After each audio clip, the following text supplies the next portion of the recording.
ইমাম হুসাইন রাদিয়াল্লাহু তাআলা আনহুর শাহাদাত পর্যন্ত মোটামুটি শেষ করতে পেরেছি। চেষ্টা করব আজকে শেষ করে দেওয়ার জন্য।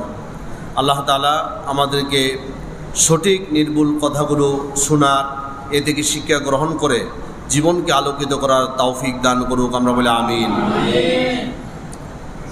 ইমাম হুসাইন রাদিয়াল্লাহু তাআলা আনহু রাসূল পাক সাল্লাল্লাহু আলাইহি সাল্লামের সবচাইতে প্রিয় নাতি ছিল।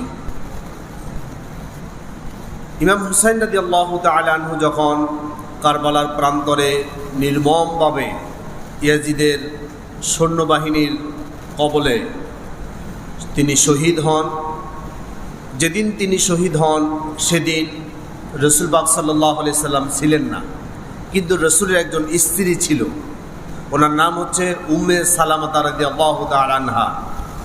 তিনি স্বপ্নে দেখলেন নবী করিম সাল্লাল্লাহু আলাইহি সাল্লাম